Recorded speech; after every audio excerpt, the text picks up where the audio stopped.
Cerita dimulai dengan memperlihatkan sekelompok preman yang menghampiri sebuah kuil dan telah menyandra seorang biksu muda. Tujuan para preman ini adalah untuk mengambil tanah kuil ini secara paksa, untuk mereka jadikan sebagai tempat perumahan mewah dengan pemandangan kota.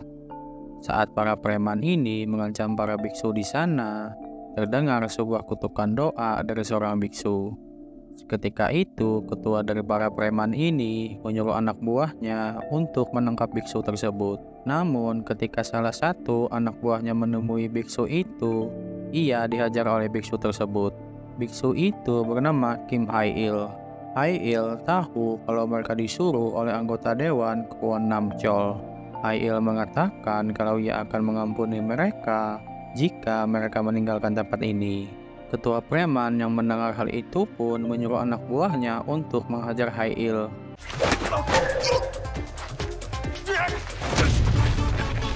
Namun dengan mudahnya Hai-il mengalahkan mereka semua. Di tengah perkelahian terungkap bahwa Hai-il bukanlah seorang biksu, melainkan seorang pendeta.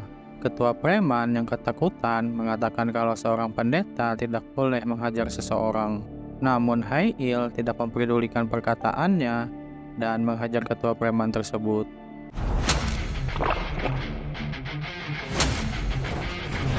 Setelah itu, terlihat seorang suster bernama Kim In-kyung yang sedang bermain monopoli bersama anak-anak.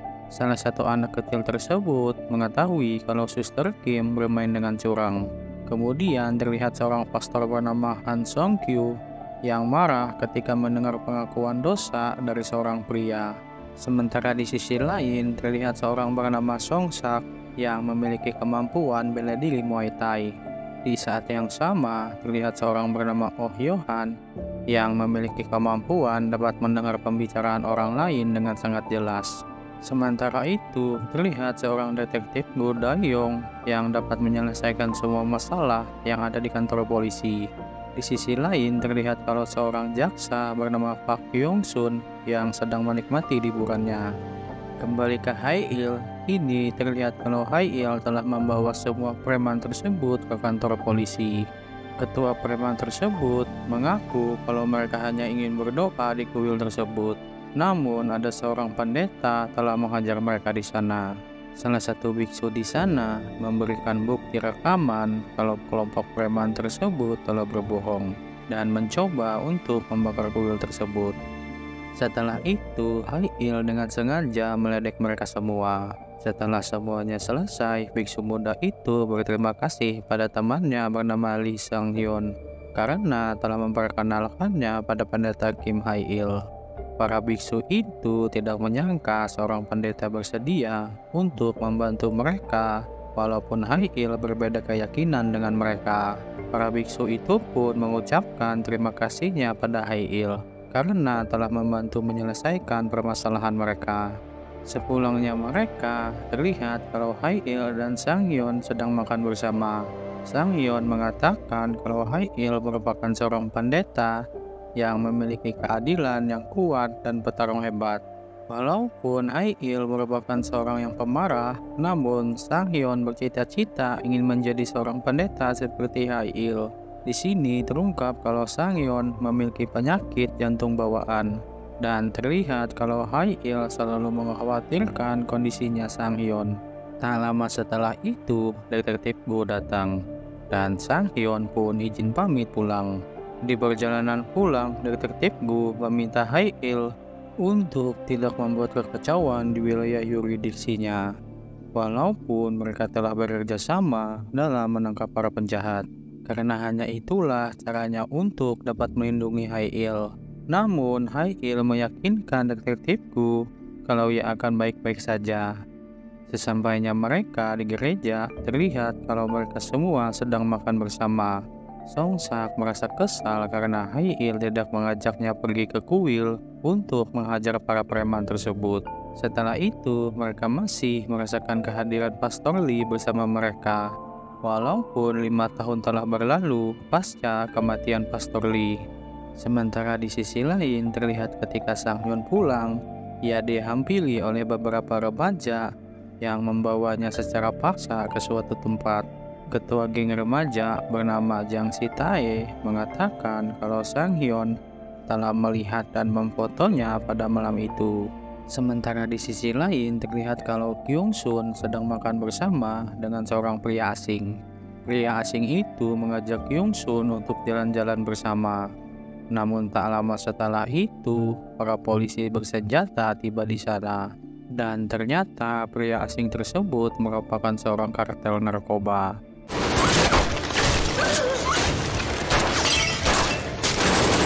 Seketika setelah itu, pria asing tersebut menawan Kyung Sun.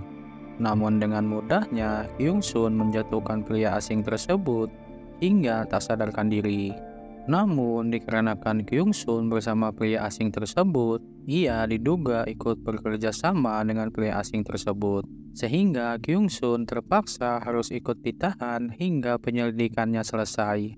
Kembali ke Hae-il, terlihat kalau ia telah menerima email yang memintanya untuk mengajar di Busan. Dan mereka juga berharap pada Hae-il dapat menjadi cahaya pemandu bagi calon pastor di Busan. Sementara di kota Busan, terlihat seorang bernama Kim In-seok sedang melakukan pesta narkoba di sebuah klub. Setelah itu, para polisi memergoki In-seok yang telah menghajar temannya saat dalam pengaruh narkoba. Kemudian terlihat kalau seorang jaksa bernama Nam Do-heon sedang menginterogasi In-seok. Terungkap kalau Do-heon sudah sering menangani kasusnya In-seok, yang dimana ayahnya In-seok merupakan seorang menteri yang selalu meminta bantuan pada Do-heon untuk membantu menangani kasus anaknya. Hingga keesokan harinya In-seok dibebaskan dengan tuduhan ia tidak bersalah, dikarenakan teman-temannya In-seok telah mencampurkan narkoba pada minumannya, yang mana In-seok dianggap tidak sengaja menggunakan narkoba. Dan tentu saja ini merupakan skenario yang dibuat oleh Do-heon. Sementara di sisi lain, ketika ibadah pagi, Hae-il menyadari kalau di tubuhnya Sang Hyun penuh luka pukulan. Pastor Han meminta Sang Hyun untuk istirahat di rumah. Namun Sang Hyun tetap bersikeras untuk mengikuti ibadah pagi. Sebelum ibadah dimulai, Hae-il kembali meminta Sang Hyun untuk istirahat saja di rumah. Namun lagi-lagi Sang Hyun mengatakan kalau ia baik-baik saja. Di tengah-tengah ibadah, tiba-tiba Sang Hyun pingsan. Dengan cepat mereka pun membawa Sang Hyun pergi ke rumah sakit. Setelah dilakukannya pemeriksaan, dokter mengatakan kalau Sang Hyun mengalami kerusakan otak yang diakibatkan gagal jantung akibat shock dan mengalami koma. Dokter juga mengatakan kalau peluang Sang Hyun untuk sadar sangatlah kecil. Ibunya Sang Hyun yang mendengar hal itu pun menangis histeris. Seketika setelah itu, Hae-il pun teringat kembali akan masa-masa kebersamaannya dengan Sang Hyun. Tak lama setelah itu, detektif Go datang dan memberitahukan kalau Sang Hyun telah mengalami overdosis obat-obatan terlarang. Mereka semua yang mendengar hal itu pun sangat kaget, karena mereka percaya kalau Sang Hyun yang taat akan agama tidak mungkin menggunakan narkoba. Setelah itu, Hae-il dan detektif Go pergi ke kantor polisi untuk menyelidiki kasusnya Sang Hyun. Hingga akhirnya Hae-il bekerja sama dengan para polisi untuk mencari tahu dari mana asal-usul narkoba tersebut. Ketika Do-heon membeli minuman, ia mendengar berita tentang kasusnya Sang Hyun. Dikarenakan kasusnya Sang Hyun telah menarik mata dunia, Do-heon meminta bantuan pada ayahnya In-seok bernama Man Cheon untuk mengambil alih kasusnya Sang Hyun. Sementara di sisi lain terlihat kalau detektif Go sangat marah setelah mengetahui kalau kasusnya Sang Hyun diambil alih oleh Kejaksaan Agung.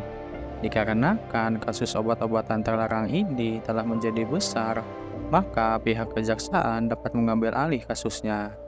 Hae-il yang mendengar hal itu pun menjadi kesal dan berpendapat jika kasus ini diselesaikan oleh yurisdiksi lokal, maka kasus ini dapat secepatnya diselesaikan.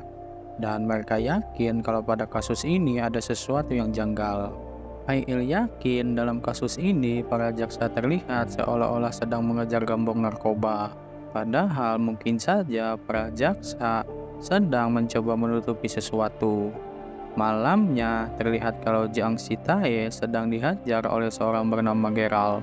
Dikarenakan Jiang Sitae telah membuat Sang Heon yang memiliki penyakit jantung bawaan menggunakan obat-obatan terlarang. Keesokan paginya, terlihat kalau Hai-il mencoba mencari sebuah artikel tentang obat-obatan yang digunakan oleh para anak remaja. Namun Hai-il menemukan kalau ada sebuah artikel yang telah dihapus. Setelah itu, Hai-il mencoba untuk menyelidiki secara langsung di sekolahnya Sang Heon. Kini semua murid di sana telah membicarakan kasusnya Sang Heon yang telah menggunakan obat-obatan terlarang. Setelah itu, temannya Sang Heon menghampiri Hai-il dan mengatakan kalau sebelumnya Sang Heon sempat menghubunginya melalui telepon rumahnya dikarenakan seseorang telah mengambil handphonenya. Sang Heon mengatakan nama Jiang Sitae berkali-kali. Setelah itu, Hai-il dihubungi oleh detektif Gu yang memintanya untuk pergi ke gereja. Detektif Gu mengatakan kalau ia telah meminta bantuan pada Songsak untuk mencari informasi para remaja yang melakukan transaksi obat-obatan terlarang. Mereka kaget ketika mengetahui banyak remaja yang telah menggunakan obat-obatan terlarang. Setelah itu, mereka semua mulai mengawasi semua lokasi transaksi para remaja tersebut. Dan hingga akhirnya mereka menemukan kelompoknya Jiang Sitae. Ia langsung mengetahui kalau remaja yang ada di hadapannya sekarang adalah Jiang Sitae. Karena earphone yang digunakannya adalah hadiah pemberiannya untuk Sang Heon. Seketika setelah itu, Hai-il menghajar kelompoknya Jiang Sitae. Sebagian dari remaja itu pun kabur. Namun, remaja yang kabur tersebut harus dihajar oleh Songsak dan detektif Gu. Jiang Sitae mengaku kalau ialah orang yang telah meminumkan obat-obatan terlarang pada Sang Heon. Karena sebelumnya Sang Heon telah memergokinya saat sedang melakukan transaksi. Setelah mendengar hal itu, Hai-il menanyakan siapa yang telah mengedarkan obat-obatan terlarang tersebut. Namun, Jiang Sitae tidak ingin mengatakannya, karena ia takut kalau setelah mengatakan namanya, maka ia akan dibunuh. Hai-il pun mengancamnya jika Jiang Sitae tidak mau mengatakannya, maka dirinya sendirilah yang akan membunuh Jiang Sitae dan menunjukkan keahliannya.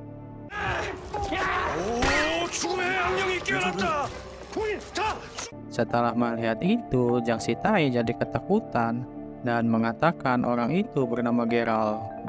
Setelah itu, Hai-il dan yang lainnya pergi ke tempatnya Geralt.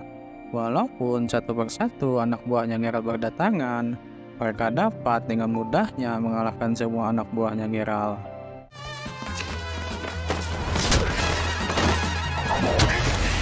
Hingga akhirnya Hai-il dapat mengalahkan Geralt dengan mudahnya. Di atap gedung, Hai-il mulai menanyakan siapa bos besar dari pengedar obat-obatan terlarang tersebut. Walaupun Geralt telah dijungkir balikan hingga ratusan kali, ia tetap mengatakan kalau ia tidak mengetahui namanya. Namun ia hanya mengetahui julukannya sebagai belut api busan. Tak lama setelah itu, terlihat kalau para polisi sudah berdatangan di tempat itu. Para polisi tersebut kaget setelah mengetahui para tersangka tersebut telah diikat dan semua barang bukti sudah tersusun rapi. Awalnya, para polisi tersebut ingin merahasiakan hal tersebut pada publik. Namun, mereka kaget ketika melihat sudah ada banyak para reporter di bawah. Kemudian, salah satu polisi tersebut menghubungi Do Heon dan memberitahukan semuanya.